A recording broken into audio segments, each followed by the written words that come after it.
Welcome to techno উডওয়ার্কস। আজকে আমি এই দরজাটার উপরে পুরো কাঁচের মতো পালিশ নিয়ে আসবো। সেটা আজকে পুরো মূলত ভিডিওটা আপনাদেরকে সহজ পদ্ধতিতে দেখাবো এবং খুব অল্প খরচায় এই দরজাটার উপরে পালিশটা দেখাবো। কিভাবে আপনারা স্প্রে পালিশ যেটাকে বলা হয় পিউ পালিশ, সেটা আজকে দেখাবো আপনাদেরকে। তো এই কাগজটা নিয়ে ঘষবো, আর এই কাগজটার নম্বর হচ্ছে 80 নম্বর সিরিজ কাগজ। এই কাগজের নম্বরটা আপনাদেরকে বলে দিয়েছি।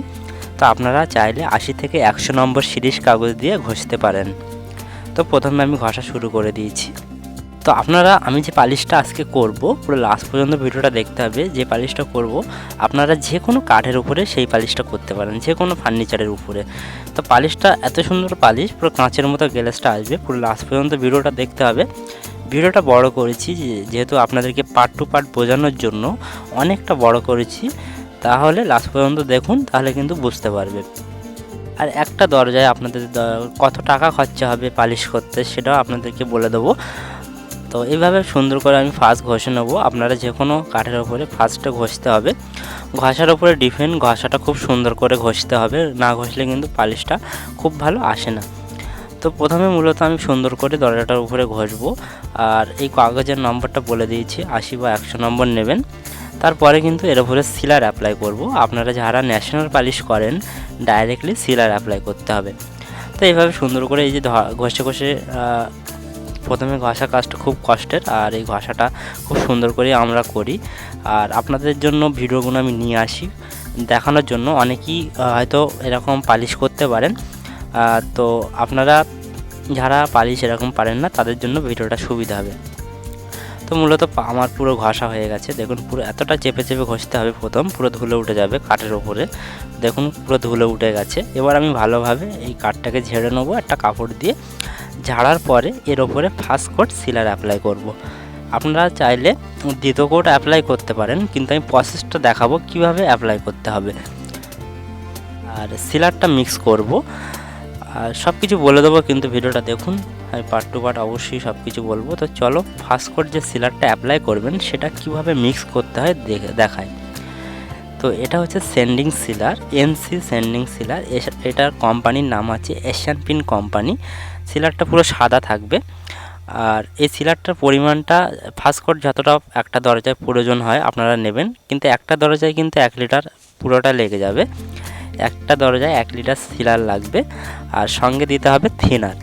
থিনারটা যে কোনো কোম্পানি দিতে পারেন। আমি একটা লোকাল কোম্পানির থিনার নিয়েছি, এটা আমি আমার মতো করে নিয়েছি। আপনারা যে কোনো কোম্পানির থিনার দিতে পারেন। একটু ভালো পরিমাণের মানে থিনার দেবেন, ভালো মানের থিনার দিলে একটু ভালো হয়। যতটা সিলার নিয়েছি ঠিক তার হাফ পরিমাণ থিনার নিয়েছি, নিয়ে এটা ভালোভাবে মিক্স করে নিচ্ছি। মিক্স করার পরে একটা কাপড় দিয়ে আমি অ্যাপ্লাই করব। আপনারা চাইলে এটাকে বেরাই দিয়েও অ্যাপ্লাই করতে পারেন। যেহেতু আমার কাপড় দিয়ে অ্যাপ্লাই করতে সুবিধা হয়, সেহেতু আমি কাপড় দিয়ে অ্যাপ্লাই করব। তো চলো আমি একটা কাপড় নিয়েছি, এবার আমি কাঠের উপরে দরজাটার উপরে অ্যাপ্লাই করি। তো দেখুন এটা ন্যাশনাল পালিশ হবে, সেক্ষেত্রে আমি কোনো কালার দেইনি। আপনারা চাইলে এতে ওয়ালনাট কালার দিতে পারেন বা উড স্টিনার দিতে পারেন। তো উড স্টিনারটা আমি স্কিমে দিয়ে দিয়েছি। প্রোডাক্টগুলো আপনারা অনলাইনে পেয়ে যেতে পারেন, ঠিক আছে। তো এইভাবে আমি ফার্স্ট কোট 1 কোটই অ্যাপ্লাই করব, বেশি অ্যাপ্লাই করব না। আপনারা চাইলে 2 কোট অ্যাপ্লাই করতে পারেন। তো 2 কোট যারা অ্যাপ্লাই করবেন কোনো সমস্যা নেই, ফার্স্ট কোট অ্যাপ্লাই করতে পারেন বা 2 কোট। তো আমি এইভাবে ফার্স্ট কোট অ্যাপ্লাই করব। অ্যাপ্লাই করার পরের যে প্রসেসটা সেটাও দেখাবো। সুন্দর করে এইভাবে অ্যাপ্লাই করবেন ফার্স্ট কোটটা ধরে ধরে সুন্দর করে। একটু অ্যাপ্লাই করতে টাইম যাবে, ফার্স্ট কোট অ্যাপ্লাই করতে একটু টাইম যায়, ধরে ধরে সব জায়গায় অ্যাপ্লাই করতে টাইম যাবে। তো এইভাবে সুন্দর করে অ্যাপ্লাই করার পরের প্রসেসটা আপনাদেরকে দেখায়। তো আমার অ্যাপ্লাই করা হয়ে গেছে। এবার আমি এর উপরে পুটিং করে নেব। তো পুটিংটা আমি বানিয়ে নিয়েছি। পুটিংটা বানানোর প্রসেসটা আপনাদেরকে বলে দেই। যদি আপনারা ডাইরেক্টলি পুটিং কিনতে চান কাঠ কালারের, তাহলে আপনারা উড ফিলার নেবেন। রঙের দোকানে যাবেন, গিয়ে বলবেন উড ফিলার, ডাইরেক্টলি আপনারা উড ফিলার পেয়ে যাবেন। আর যদি আপনারা পুটিং বানাতে চান তাহলে কিন্তু আপনারা গালা স্পিরিট দিয়ে বানাতে পারেন। গালা স্পিরিট এবং লাইট ব্রাউন, ডিপ ব্রাউন বা চক পাউডার দিয়ে বানিয়ে নিতে পারেন। যারা বানাতে পারেন না তাদেরকে বলবো যে কোনো রঙের দোকানে যাবেন, আপনারা উড ফিলার বলে একটা প্রোডাক্ট পাওয়া যায়, রঙের দোকানে বললে ওরা বুঝতে পারবে। এটাকে একটা লিকুইড পুটিং, পুরো কাঠের কালারের মতো এরকম থাকে। সেটা দিয়ে আপনারা আঙুল দিয়ে সিলার মারার পরে, আমি যে ফার্স্ট কোট সিলার অ্যাপ্লাই করলাম তারপরে এরকম আঙুল দিয়ে লাগিয়ে দেবেন। ঠিক আছে, আপনাদেরকে বোঝাতে পারলাম। এর পরের যে প্রসেসটা আবার ঘষতে হবে, পুটিংটা করার পরে সুন্দর করে আবার সব জায়গায় ঘষতে হবে। লাস্ট পর্যন্ত ভিডিওটা দেখতে হবে কত সুন্দর আমি এই দরজাটা নিয়ে আসি। সেই জন্য আমি ভিডিওটা বড় করেছি, শর্ট ভিডিও করলে আপনারা অনেকে বুঝতে পারেন না। এইভাবে সুন্দর করে পুটিংটা আপনারা করবেন। পুটিংটা করা হয় এই কারণে, যেখানে ছিদ্র বা ফাটা থাকে সেই সব জায়গাগুলো পুটিংটা করতে হয়। তো যখনই আমি সিলার অ্যাপ্লাই করবেন, আপনারা যখনই অ্যাপ্লাই করবেন তখন কিন্তু কাঠটা পুরো খড়খড়ে ভাব চলে আসবে, আর 1 থেকে 2 মিনিটের মধ্যে কিন্তু সিলারটা শুকিয়ে যাবে। এত স্পিডে শুকিয়ে যাবে 1 থেকে 2 মিনিটের মধ্যে। ফার্স্ট কোট সিলার অ্যাপ্লাই করার সঙ্গে সঙ্গে কিন্তু সিলারটা শুকিয়ে যায়, শুকিয়ে পুরো কাঠ পুরো কড়কড়ে হয়ে যাবে। তখন আপনারা পুটিংটা করে নেবেন। আর সিলারটা বললাম মারার সঙ্গে সঙ্গে কিন্তু শুকিয়ে যায়।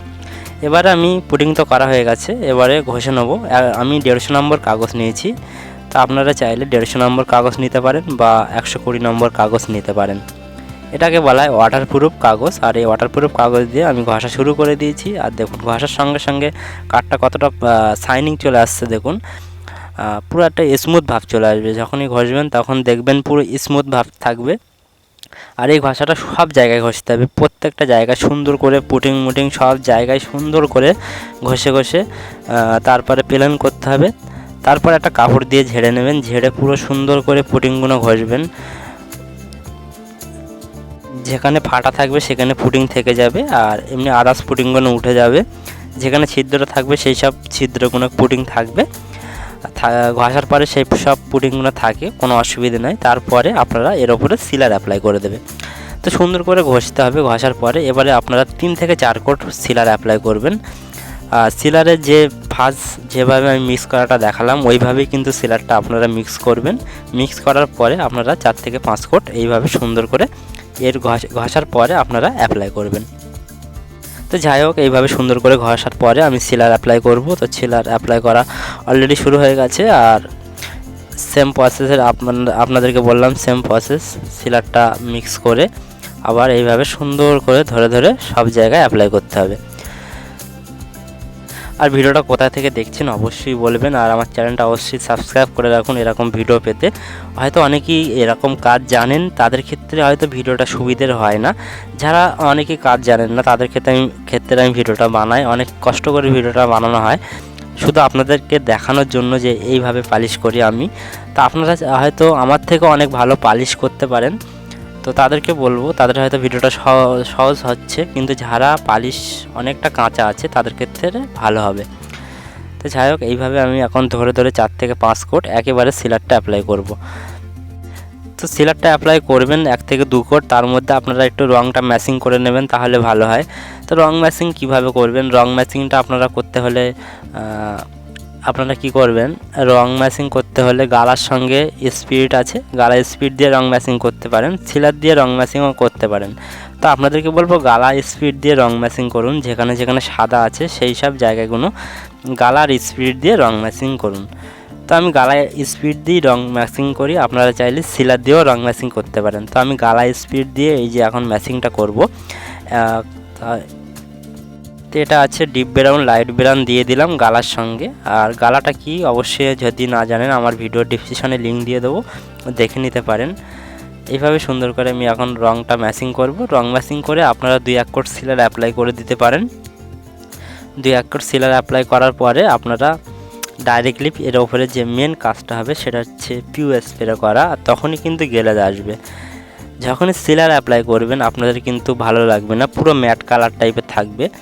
কিন্তু যখন সিলার অ্যাপ্লাই করার ফাইনাল লুক যখন পিউটা স্প্রে করা হবে তখন কিন্তু কাঁচের মতো গ্লেজ চলে আসবে।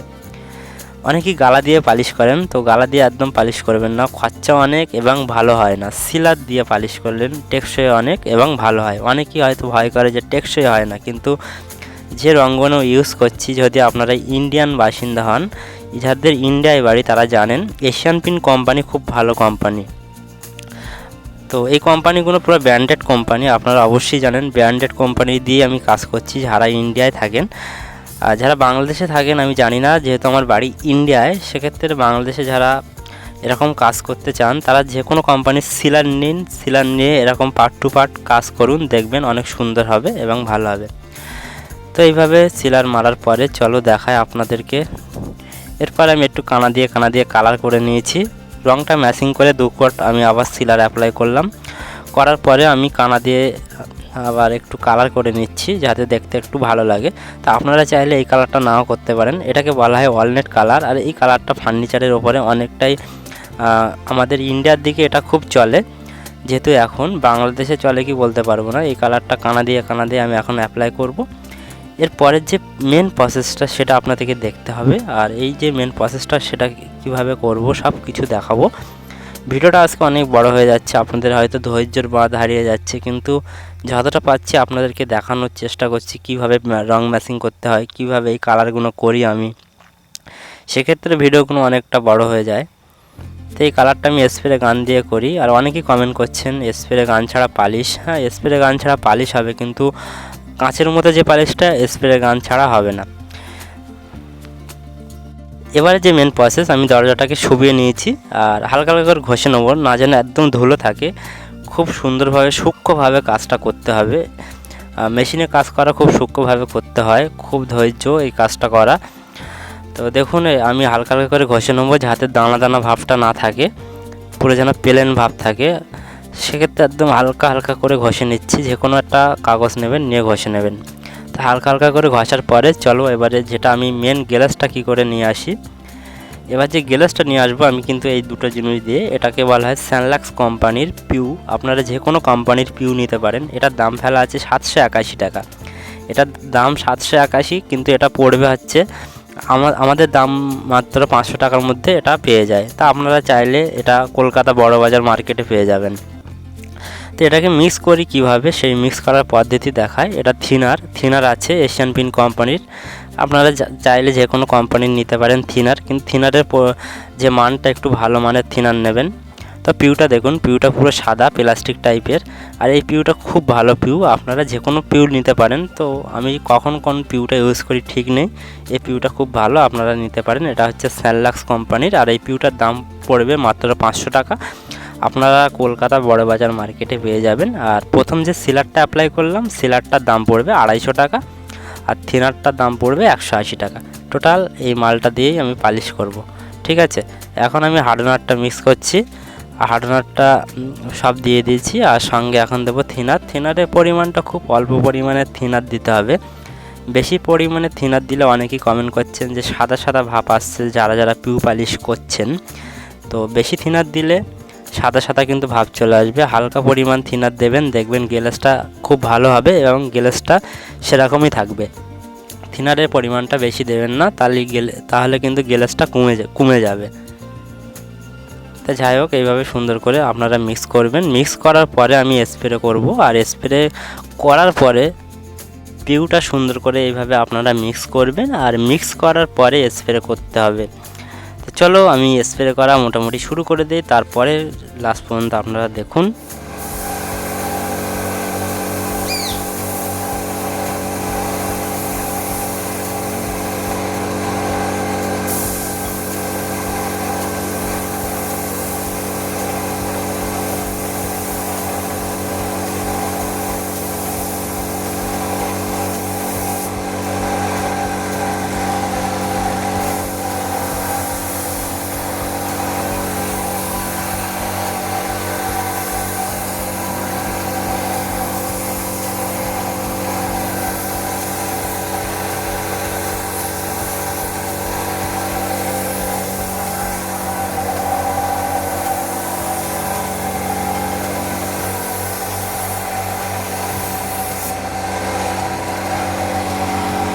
তো এইভাবে স্প্রে করতে হবে। দেখুন আমি স্প্রেটা কিভাবে করছি, পুরো হাই প্রেশার নেবেন। হাই প্রেশার বলতে মেশিনের প্রেশারটা হাই করে রাখবেন।